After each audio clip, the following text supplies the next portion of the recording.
Good afternoon, members of the Malacanang Press Corps. I have bad news and good news today. I'm not usually used to this kind of press conferences, but I'll do my best to deal with this.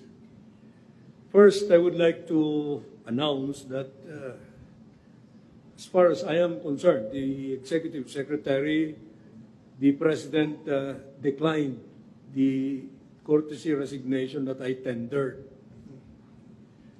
And just this morning, he communicated to me that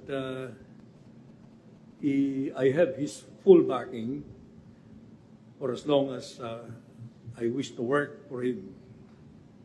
And that is a very good gesture from the President, because that is a sign of his manifestation of his full trust and confidence in myself. Because if you had noticed, I don't know if any of you was involved, there was a lot of misinformation yesterday about this reorganization being triggered in order to target me or to remove me from office. Lahat ng cabinet members, presidential advisors, and other presidential appointees are always subject to the will of the President of the Republic of the Philippines. Wala kaming ilusyon na panghawakan ng mga kanya-kanyang pwesto at oras na gusto ng Pangulo na palitan kami o umalis kami sa pwesto, gagawin namin yon dahil para kaming mga ordinary soldier lamang, sundalo kami.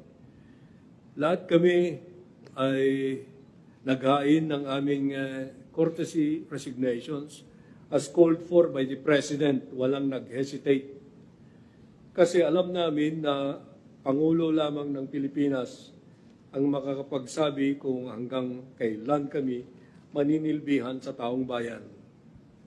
Maliwanag po sana sa atin yan. Kahit ano pa man ang sinasabi ng iba't ibang quarters, ang mananaig dito ay yung kagustuhan ng ating Pangulo. Now, as far as the cabinet or the number of resignations, yung mga nag-resign, courtesy resignation, as of the time that we started this press conference, there have already been about 52 who have submitted. So, makikita nyo dyan yung extent ng panawagan ni Presidente. Lahat ay sumasang-ayon sa panawagan, nag-submit ng courtesy resignation. So nasa kamay na talaga ng Pangulo ng Pilipinas kung sino-sino sa amin, sa 52 na yan, and probably more, ay mariretain. Walang alinlangan yung mga yan. So, yan ang sitwasyon natin ngayon. It is my task to make these following announcements. No?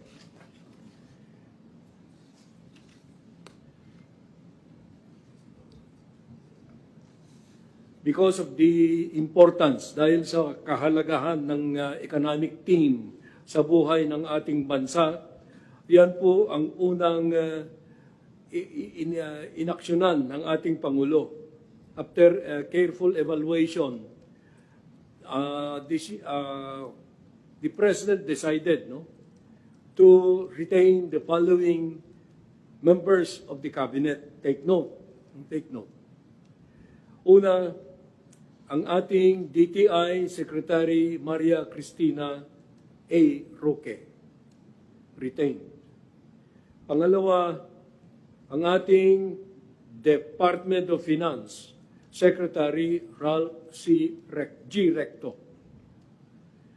Pangatlo, ang ating DepDev Secretary Arsenio M. Balisacan. Pang-apat, ang ating DBM Secretary Amena F. Pangandaman. At ang panlima, ang ating SAPEA Secretary Frederick Go. Itong lima na ito ay magpapatuloy sa kanilang panunungkulan, paninilbihan sa ating taong bayan at makakaasa kayo na sila naman ay sincero o dedicated sa kanilang sinumpaang katungkulan. Now, yung mga ibang aksyon sa courtesy resignations ng ibang cabinet secretaries, in the coming days, magkakaroon ng more careful evaluation. Ang urgent kasi itong economic team. We will make the announcements as the decisions are made. Now, next week, maybe after Wednesday, there will be more announcements to be made. Doon sa foreign affairs, no? Ang ating permanent representative sa United Nations, si Ambassador Antonio M. Lagdameo, has earlier signified his desire to retire after many decades of service to the country as an ambassador. Siya po ang nakaupo ngayon sa permanent representative sa United Nations. Yung kanyang retirement mangyayari effective July 31, 2025. Now, nararapat lamang na pangunahan natin yan at i-announce na ang papalit sa kanya sa United Nations ay ating magaling na DFA Secretary Enrique A. Manalo. Ganyan kahalaga yung position na yan. Yung position na yan ay napakataas sa pagtingin ng ating Pangulo. Kaya si Secretary Manalo mismo ang ilalagay natin dyan, nakapalit ni Ambassador Antonio Lagdameo, effective August 1. Ang papalit naman kay Secretary Manalo ay isa ring very capable na diplomat na napag-retire na sa regular service pero naninilbihan ngayon na undersecretary ng DFA. Ito si former Ambassador Tess Lazaro. Siya po ang hawak ng Department of Foreign Affairs effective July 31, 2025, pagka na-appoint na si Secretary Manalo. Okay. Ang kahalagahan ng assignment sa United Nations, unawain natin, ay nandyan dahil tayo ay nangangampanya na magiging non-permanent member ng UN Security Council sa 2027 to 2028. Okay. Nakakatense. Alam niyo, ganitong mga announcement, very critical, crucial sa atin. Mga subjects nito, kagaya ko, ay magkakasama kami ng matagal. No? Mahirap mong ma-overlook yung mga ganyan. Dito sa cabinet, mayroon ba? Tinanggap ng mayroon pa ba? Okay. Sa ngayon, maari ko lang i-announce ang dalawa. Dahil under evaluation pa yung karamihan. Yung mga mariretain, suspense muna. Yung mga mariretain marami sa kanila alam na nila na mariretain sila. At kayo naman ay meron kayong haka-haka tungkol kung sino sila, pero pabayaan ko muna kayo dyan sa bagay na yan. Diyan kayo marunong. Pero sa ngayong hapon, gusto ko lang na sabihin ang dalawa na pagbabago. Sa DENR, ang ipapalit doon ay si DOE Secretary Popo Rafael Lutilla. Aalisin natin siya, ililipat natin siya sa DENR. Si Secretary Loizaga naman ay magpapahinga muna at maaaring mabibigyan din siya ng isang or ibang responsableng government or cabinet position at a future time. Pero magpapahinga muna siya. Sa yung pangalawa, sino kaya yon? Okay, yung pangalawa ay si DSUD, Secretary Jose Rizalino Acosar. Pero siya ay gagawing Presidential Advisor for Pasig River Development or Improvement. I do not know the proper name for that, with the rank of Secretary. And we have, the President has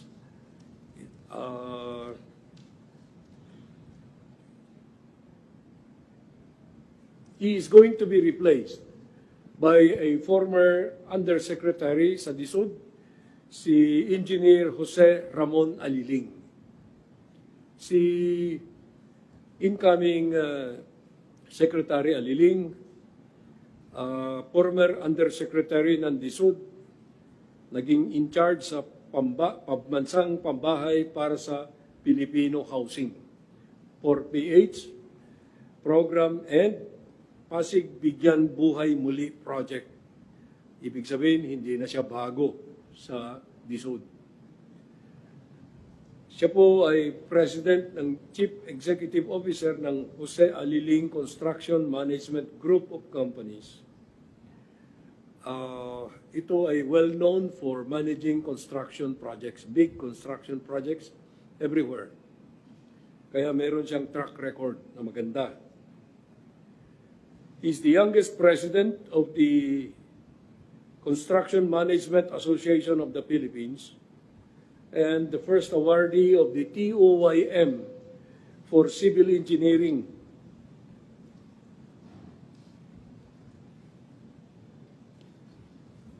Okay. By the way, for material background, si Popo Lutilla, Secretary Popo Lutilla, ay napakahusay yan. No? Tahimik na magtrabaho, but siya po ay kilalang lawyer, legal luminary, who finished his legal education, basic legal education, sa UP. Then he went on to Michigan Law School for masteral studies. He has been around in government for 2 decades. If you remember, mga bata pa kayo, pero siguro mayroon sa inyo mga nakakaalala na siya at certain administrations, siya po ay pinagkakatiwalaan na ng malalaking responsibilidad.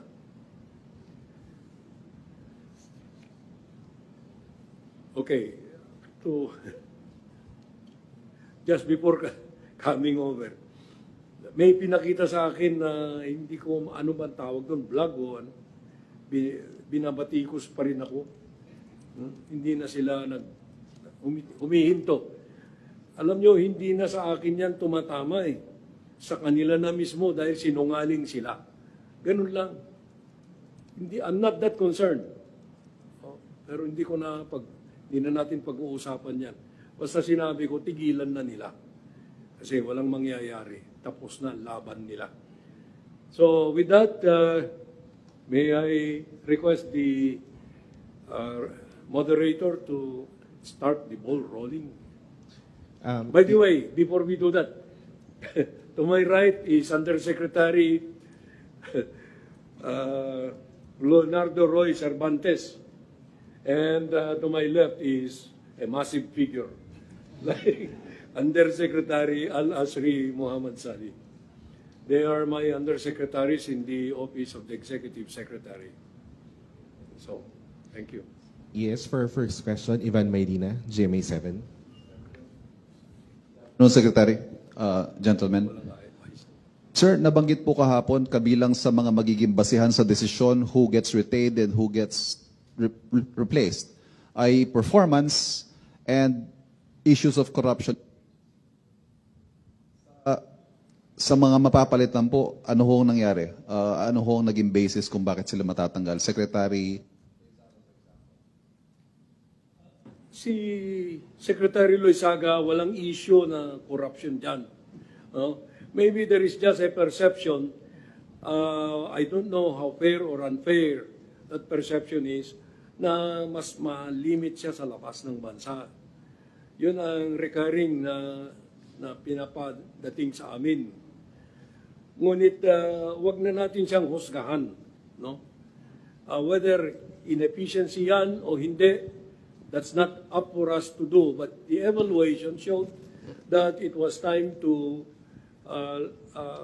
have her rest muna. So nag-underperform na po? Underperform siguro ang tawag diyan. Oo. Kasi kung may expectations ang presidente and you do not perform, ang messaging is underperformance is not going to be allowed. Oo. Yung kay Secretary Acosar, hindi mo rin masabing corruption yan, wala. Hindi mo rin masabing underperformance, under-delivery.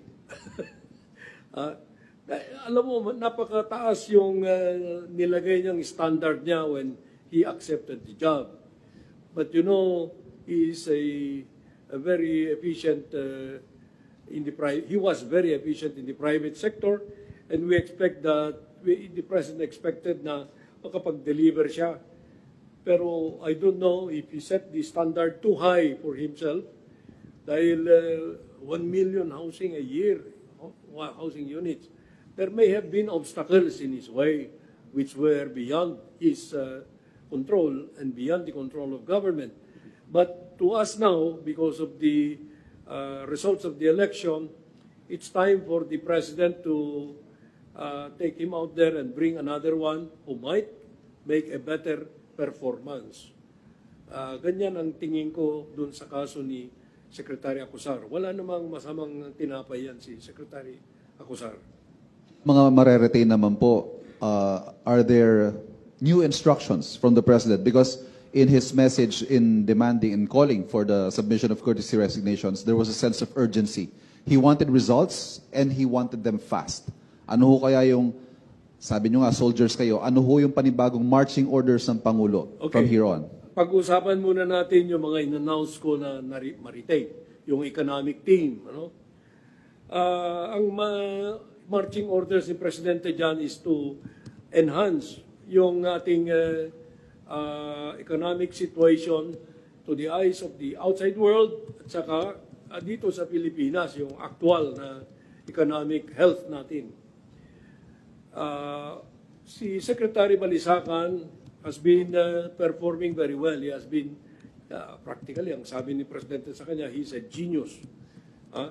Dahil mahirap mong gawin yung ginagawa niyan sa economic level.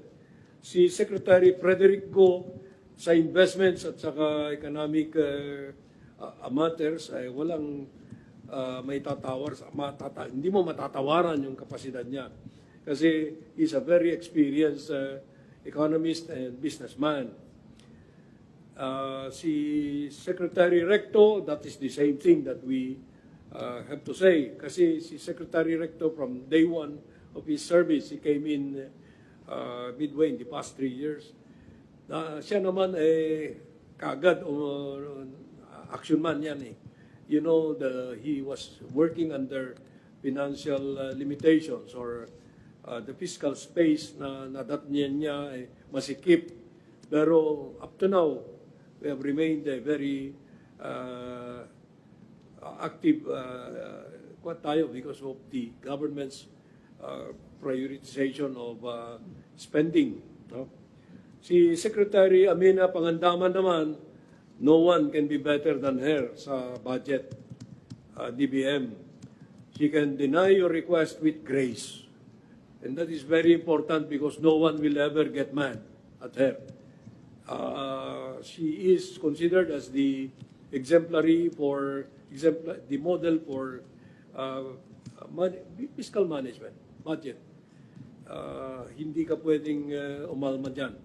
So, the President decided to retain these 5 members of the economic team so that there will be no more problems sa perception about where the country is going. Next question, ES, Maricel Alili, TV5. Sir, magandang hapon po. Sir, who will replace Secretary Popolotilla in DOE? Will there be changes in OSG? And what's the target of the President? How soon will be the evaluation, the result of the evaluation? Just one. Yeah. DOE will in the meanwhile be in the hands of an acting secretary, you know. One of the undersecretaries, si former Congresswoman Sharon Garin. Any of the undersecretaries could have been chosen to become the OIC, but I think, okay. I was corrected. OIC, not acting secretary, no? Kasi ibang kategorya yun. OIC, very effective naman sila. Secretary Lotilla himself suggested that any of his undersecretaries right now could stand in as OIC. Sir, how soon is the what's the target of the President, the timetable for evaluation? Well, si Presidente, narinig niyo siya, immediate. But you know, humanly possible na evaluation is one at a time. Hindi mo pwedeng i-lump sum yung mga cabinet secretaries because each has a different area of responsibility. Each has a burden that is different from the other, from the next one. If you will give me the liberty of saying, yung pag-evaluate, you must also be careful. Hindi ka pwedeng arbitrary dyan. You know that the President loves us all. And he joked yesterday during that presentation in the Kalayaan Hall when he was saying, I greet also the members of the cabinet. Do I still have a cabinet? Sabi niya, no? But that's not the reality of it. There is an evaluation ongoing now of performance. But each cabinet secretary will be evaluated depende sa tasks, depende sa goals ng kanyang department or agency. Sir, former ES Vic Rodriguez said that there's no need for courtesy resignation, to call for courtesy resignation of all cabinet secretaries because the core problem is the President himself. Optics lang daw. Alam mo si Vic Rodriguez, daldal ng daldal yan eh. Do you listen to him? Huh? Why was he taken out of the office? Wala pa siyang 3 buwan. Gusto niya makipag-away, wag na. Kaya mo, kantsaw lang siya eh. Kantsaw ng kantsaw. That's when you see, in the middle of night, a dog barking at the fence. If you want to get up, you get up and throw stones at that dog. But we will not do that to him. Wag na nating pansinin. Salamat, ES. Next question, Tristan Nadalo, Newswatch. Hi sir, good afternoon po. Sir, based dito sa initial na results nung evaluation po, no, baka lang may perception yung tao walang bagong pumalit or parang new breed na dinagdag. Are we expecting the President na may mga idadagdag siya talagang wala doon sa initial na list, sir? Yes, alam mo, mahirap natin i-prejudge yung actions that will be taken. But you can be sure that the President really wants to be responsive to the popular clamor for performance, for change. Alam nyo, one time, recently lang, sinabi niya na we seem not to be delivering to the common tao because they are the greater number of our people. So what must we do? We must have action men. So you can be sure that that is the direction that this, I'm not calling this a purge, it's a cleansing. Dahil gusto ni Presidente talaga, mahal niya ang taong bayan eh. Yeah, if you listen to him very carefully, his language were not measured, they were spontaneous tungkol sa sentiment niya na it's time to serve again, to show the people that we are serving them. Yun, standard. Just a follow-up na lang po. Yung action man, sir, ibig sabihin may mga bagong papasok na wala doon sa original list ng... Hindi naman. Maaring meron. No? I cannot just say that now because until the President has decided, no one can second guess what the President really has in his heart. Okay? Now, you know that the President, based on how you observed him, is a sincere individual. He has been very frank. Wala siyang tinatago eh. Walang disguise. So, when the time comes for each of the individuals, 52 na ang nag-submit, we do not know how this 52 will fare. No? Meron na tayong 5 na na-retain and 2 na pagbabakasyonin. Literally. Okay? I think that's all, ES. Thank you very much. You can- We have one more. Yes, yes. Eden Santos po from Net25. Good afternoon po, ES. Pwede naman daw pong sibakin ni Pangulong Marcos, yun pong mga gusto niyang alisin, bakit nagpasubmit pa raw po ng courtesy resignation. And pasensya na po if I have to ask this, di daw po ba ito parang pampapogi lang sa public? Ay, alam nyo, mahirap naman na sabihin nyo kung ano ang dapat, hindi na kailangan na mag-courtesy resignation. Ilagay ninyo ang sarili ninyo sa aming pwesto. Kung tamaan mo yung isang tao, ano ang lalabas na mukha mo? It's best that we did it this way so that it will be more honorable for them. Hindi naman kami yung diktador na magsasabi, oy, wala ka na, sisipain mo na. When I said that we are all serving at the will of the President, at the President's pleasure, we have to humanize. So, demanding a courtesy resignation is the best way of doing it because all that you can do is just to accept. And that's the end of the debate. You don't really need to follow what others are saying because they are not in the saddle. They may have different views of it when their time comes, if ever that time will come. Pero the best advice is our own counsel, our own conscience. A quick follow-up lang po. Can you consider it as a failure po on the part of the President na nakapaglagay po siya, nakapagtalaga ng mga official na underperforming or not performing well? And meron po ba tayong timeline kung kailan po mararamdaman ng ating mga kababayan itong mas maganda at maayos na serbisyo sa public sa mga bago? Dalawang tanong yan. Yung unang tanong mo, ikaw ba pag meron kang niligawan, alam mo ba na may... Ibig sabihin nun, at the start, you do not know how this guy will perform. So that's more or less a very, hindi ko masabi kung anong tanong yan. Yung pangalawa na tanong mo, ano na ba yun? Mararamdaman, kagad. Wala nang iba eh. Kung ang trabaho mo ay mag-deliver ng tinapay, deliver ka ng masarap na tinapay. Ganun lang. Hindi naman pwedeng, bukas pa. Wag. Ngayon na. Kasi taong bayan naghihintay. Thank you very Kano ko, much. tatanungin mo na naman yung political. Thank you very much, Executive Secretary Lucas P. Bersamin, Malacanang Press Corps, Undersecretary Cervantes, Sige na, and okay lang. will Time is up.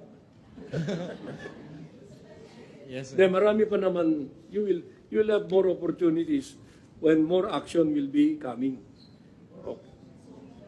One last question daw. One last question, sir, from Alvin Baltazar of Radyo Pilipinas. Yes, magandang hapon po.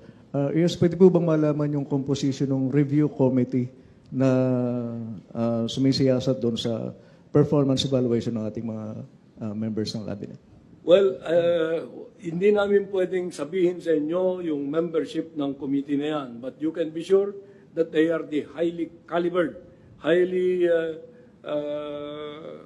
yung mga taong with an objective character.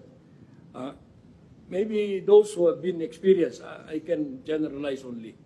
Okay?